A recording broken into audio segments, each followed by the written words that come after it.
3.5 साल की जंग में रूस एक के बाद एक यूक्रेन के इलाके को जीतता जा रहा है। दावा किया गया है कि रूस ने पूर्वी यूक्रेन का किला कहे जाने वाले एक शहर को पूरी तरह से कब्जा कर लिया है, जिसकी वजह से जेलेंस्की के साथ साथ ट्रंप के भी होश उड़ गए हैं। अमेरिकी राष्ट्रपति ट्रंप ने पुतिन को कई बार धमकी दी है, कभी हमला करने की धमकी दी है तो कभी टैक्स लगाने की धमकी दी है। लेकिन ट्रंप की इस धमकी से पुतिन ना तो पहले डरे थे और ना ही अब डरते हैं। जेलेंस्की अब ट्रंप से कह रहे हैं कि रूस को 50 दिन का अल्टीमेटम देना बहुत बड़ी गलती साबित हो रही है। पूर्वी यूक्रेनी के शहर खार्किव पर रूस के हमले के बाद एक वीडियो में रिहायशी इलाके को भारी नुकसान पहुंचा। यह वीडियो वायरल हुआ था, जिसमें देखा गया है कि उस इलाके में काफी ज्यादा तबाही हुई थी जब रूस ने हमला किया था। अधिकारियों का कहना है कि कम से कम 37 लोग घायल हो गए हैं, जिनमें से 28 दिन का बच्चा भी शामिल है। यह हमला दोनों पक्षों के बीच हुई बातचीत के दिन के बाद हुआ, जो बेनतीजा रही। जो बातचीत हुई थी वो बेनतीजा थी, उसका कोई मतलब ही नहीं निकला, क्योंकि बातचीत के बाद तो रूस यूक्रेन की जंग जारी थी। रूसी राष्ट्रपति व्लादिमीर पुतिन और यूक्रेनी राष्ट्रपति जेलेंस्की की मुलाकात हो सकती है। जी हाँ, ऐसी जानकारी आ रही है कि ये दोनों राष्ट्रपति आपस में मुलाकात कर सकते हैं सीज फायर को लेकर के, क्योंकि यूक्रेन के राष्ट्रपति जेलेंस्की अब सीज फायर चाहते हैं। अब इस मुलाकात में क्या निकलेगा, यह आने वाला वक्त ही बताएगा। रूस ने इसके इशारे देते हुए कहा कि ये यूक्रेन और रूस में शांति समझौते का आखिरी फेज होगा, यानी ये मुलाकात आखिरी होगी, इसके बाद कोई मुलाकात नहीं होगी, ऐसा रूस का कहना है। इसके बाद कोई भी मुलाकात नहीं हो सकती है।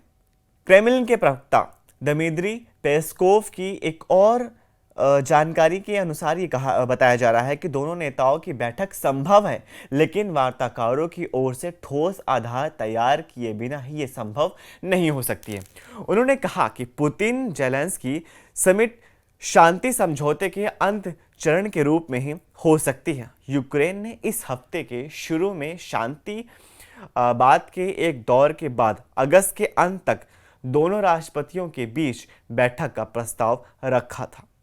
इसके बाद रूस की ओर से यह बयान आया कि रूस की ओर से यह साफ किया गया है कि पुतिन और जेलेंस्की तभी मिल सकते हैं जब दोनों देशों में जंग रुकने पर फाइनल समझौता हो जाए। दिमित्री पेस्कोव ने अगस्त में बैठक पर संदेह जताते हुए कहा कि इतनी जटिल प्रक्रिया हो कि 1 महीने में पूरा करना नामुमकिन लगता है। उन्होंने ऐसा कहा कि ये इतनी कठिन प्रक्रिया है, दोनों नेताओं की बैठक करवाना, दोनों नेताओं के आपस में मुलाकात करवाना, कि ये एक तरह से नामुमकिन लगता है। ये 30 दिन में हो जाए, इसकी संभावना कम ही लग रही है, ऐसा पेस्कोव का कहना है। वहीं आगे बात करें, दोनों को रातों रात एक साथ लाना असंभव लगता है। इसके लिए बहुत जटिल कूटनीतिक प्रयास की आवश्यकता होगी। वहीं रूस और यूक्रेन में तुर्की के इस्तांबुल शहर में सीज फायर को लेकर के बात हुई थी। मीटिंग के बाद तीसरे दौर खत्म होने के तुरंत बाद ही रूस और यूक्रेन ने एक दूसरे पर ताबड़तोड़ ड्रोन हमले कर दिए। ये मीटिंग हुई थी कि यूक्रेन और रूस के बीच में सीज फायर हो जाए इस्तांबुल में, तुर्की के शहर में। लेकिन हालांकि इस मीटिंग के बाद ही दोनों मुल्कों ने आपस में ही जंग फिर से शुरू कर दी। एक तरफ बैठक की गई कि अब सीज फायर करेंगे, लेकिन सीज फायर तो छोड़ो, यहां तो दोनों मुल्कों ने एक दूसरे पर ताबड़तोड़ बम बरसा दिए। यूक्रेन ने रूस के हमले में 3 लोगों की मौत की बात कही जा रही है। दूसरी ओर रूस में यूक्रेन के ड्रोन हमले में 2 लोग मारे गए और 11 लोग जख्मी हो गए। दोनों पक्षों के ये गुस्सैल रवैये से शांति वार्ता में बाधा खड़ी हो रही है। रूस लगातार यूक्रेन की कई शहरों पर निशाना बना रहा है। रूस गर्मी के मौसम का फायदा उठाकर यूक्रेन के अग्रिम सुरक्षा पंक्ति को ध्वस्त करने में जुटा हुआ है। रूस की ओर से कई ऐसे हमले किए गए हैं जो कि उस हमले में यूक्रेनी राष्ट्रपति का कहना है कि रूस ग्रीष्मकालीन अभियान के तहत फ्रंट लाइन के कुछ हिस्सों में सुरक्षा को तोड़ने की कोशिश कर रहा है, लेकिन यूक्रेनी सेना मजबूती से डटी हुई है। आगे जेलेंस्की ने कहा कि रूसी आगे नहीं बढ़ पा रहे हैं क्योंकि हमारे फौजियों ने ये हालात बहुत कठिन तरीके से संभाल लिए हैं। लेकिन रूसियों के लिए यह भी बेहद कठिन है। लेकिन आगे बात करें, जेलेंस्की ने बताया कि रूस ने हाल के हफ्तों में कुछ गांवों और बस्तियों पर कब्जा किया, लेकिन कोई प्रमुख और रक्षात्मक रूप से मजबूत शहर अभी तक उसके कब्जे में नहीं गया है। यूक्रेनी बलों ने सभी कोशिशें विफल कर दी हैं। बता दें कि 2022 से शुरू हुई इस जंग में 4 साल हो चुके हैं। रूस ने यूक्रेनी शहरों पर बमबारी तेज कर दी है। शुक्रवार को दूसरे दिन भी यूक्रेन के दूसरे सबसे बड़े शहर खार्किव पर शक्तिशाली ग्लाइड बम से हमला किया गया, जिसमें कम से कम 7 लोग घायल हो गए हैं। हालांकि अभी इसमें किसी की मरने की खबर नहीं आई है। वहीं बीते दिन गुरुवार यानी थर्सडे को हुए हमलों में करीब 42 लोग यानी 42 लोग घायल हुए थे। रूसी हमलों को देखते हुए यूक्रेन ने पेट्रियट एयर डिफेंस सिस्टम को हासिल करने की कोशिश शुरू कर दी है। यूक्रेनी राष्ट्रपति व्लादिमीर जेलेंस्की ने कहा कि यूक्रेन अमेरिका में निर्मित 10 पेट्रियट एयर डिफेंस सिस्टम हासिल करने के लिए अंतर्राष्ट्रीय साझेदारी से बातचीत कर रहा है। जर्मनी और नॉर्वे ने 3 सिस्टम की पुष्टि की है। उन्होंने बताया कि अमेरिका ये प्रणाली बेचेगा, लेकिन यूक्रेन को सभी 10 सिस्टम के लिए वित्त जुटाना होगा, यानी अच्छा खासा पैसा उसे जुटाना होगा। और अमेरिका या किसी भी मुल्क से अगर वो सिस्टम खरीदता है, हवाई सिस्टम खरीदता है, तो उसे वो पैसा देना पड़ेगा। हालांकि यूक्रेन अभी जंग में है, उसके पास कितना पैसा है ये हम नहीं कह सकते, जिनमें से हर एक की कीमत $1 अरब से अधिक है।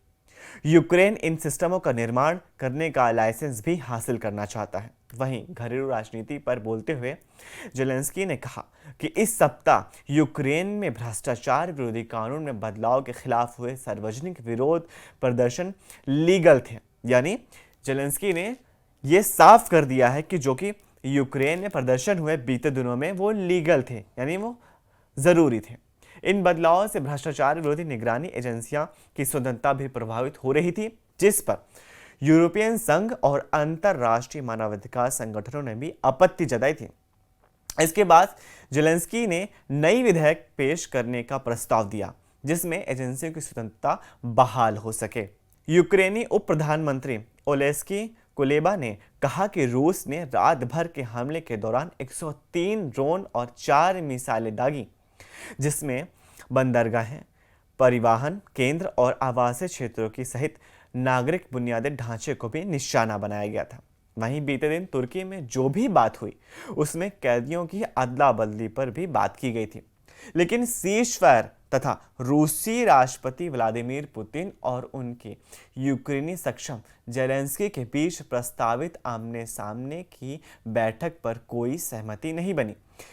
मतलब इसका यह है कि जो तुर्की के इस्तांबुल में बीते दिन बुधवार को बैठक हुई थी, उसमें यह साफ नहीं हो पाया था कि रूसी राष्ट्रपति पुतिन और जेलेंस्की आपस में बैठक करेंगे। हालांकि ये अभी जानकारी आई है कि वो बैठक आगे आने वाले महीने में कर सकते हैं। अब बैठक के बाद क्या होगा, क्या सीज़फायर लगेगा या नहीं लगेगा, यह तो बैठक के बाद ही संभव होगा, जिसकी जेलेंस्की मांग कर रहे हैं।